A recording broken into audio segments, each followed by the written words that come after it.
Hi, I'm Mitch Gallagher from Sweetwater. This is Winter NAMM 2019. We're back with our friends in the PRS booth. This is Rich Eckhardt. It's great to see you, man. Nice to Appreciate have you sitting Thank down you. with Glad us to be here, yeah. So I was just marveling at your career. I mean, everything from the Grand Ole Opry to Toby Keith to just on and on and on, Nashville, and so many great things that you've done during the years. Yeah, if it was somebody else, I'd think it was pretty amazing. It but is since amazing. it's me doing it, I just feel like it's hard work. Yeah, sure, right. So I have to start by asking, is it true your first gig in Nashville after arriving was at the Grand Ole Opry? It was 7 weeks after I arrived. I played the Grand Ole Opry. Yeah. How did that happen? Yeah. Well, I didn't really know anybody when I moved there, but somebody recommended that I join the musicians union. So I did, put my name up on a board. People were calling me. Right. And I got a call from a guy that said, hey, you know, we've got a van and trailer. We're trying to get a record deal.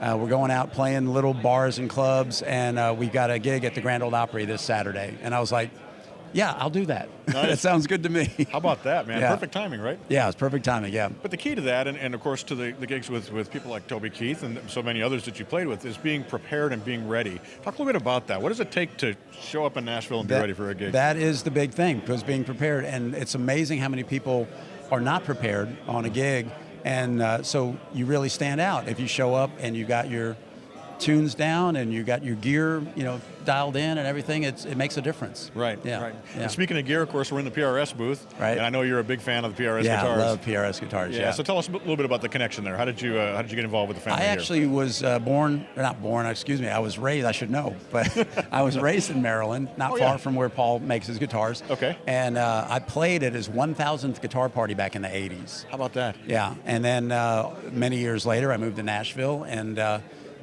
some of the people that were working at the factory then knew me, and they said, hey, you remember this guy, Rich Eckhardt? Well, he's now in Nashville. He's playing with Toby Keith and doing good things. You know, maybe we should reach out to him.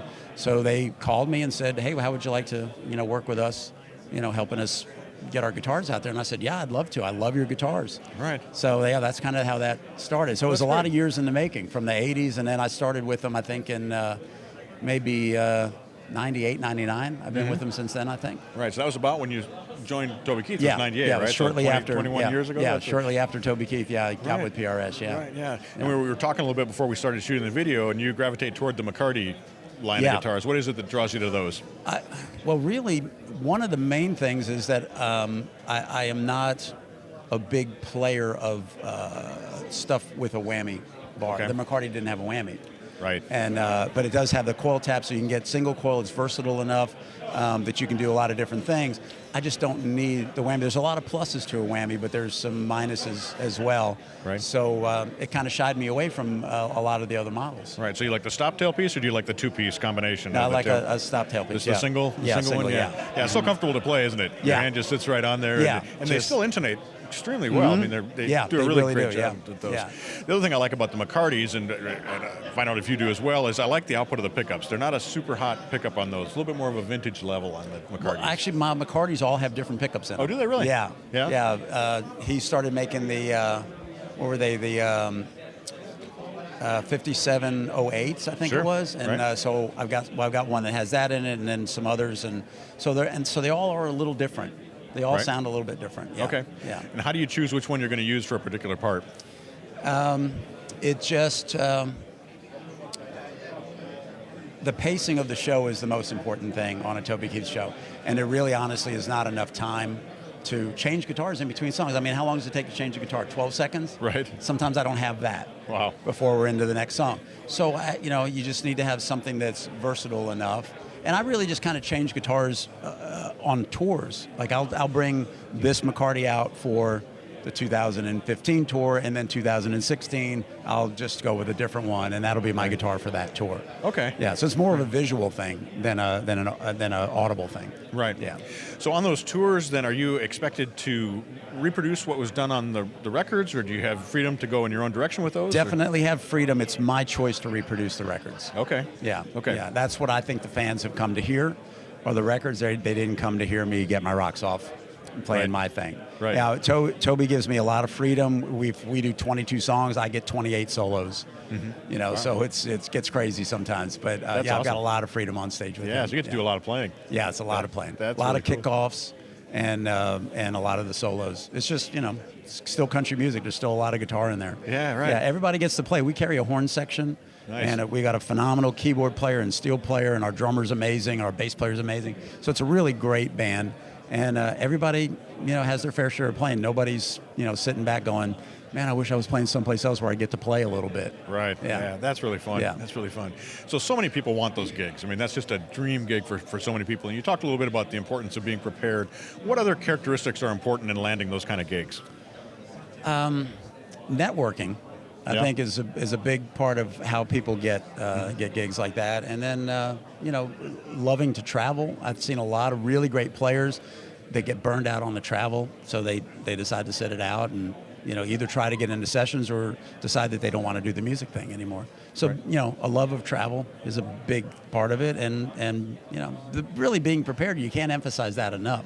Right. I auditioned for John Barry back in '95, and they gave me 3 songs to audition on, but I knew that John was going out on tour 5 days after the auditions.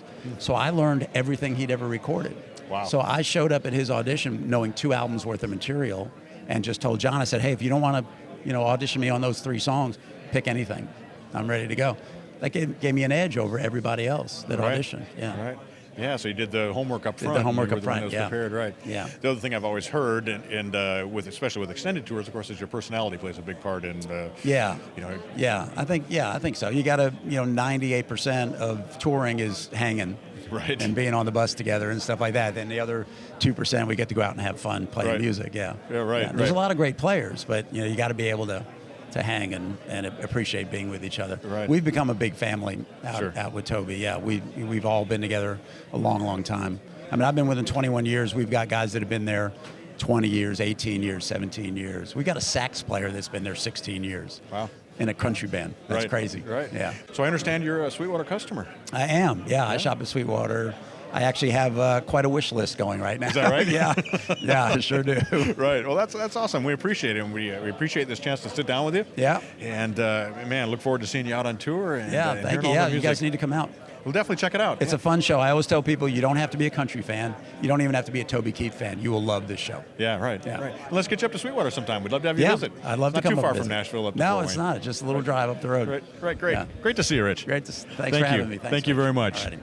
And thank you for joining me here at the PRS booth at Winter NAMM 2019. I'm Mitch Gallagher from Sweetwater.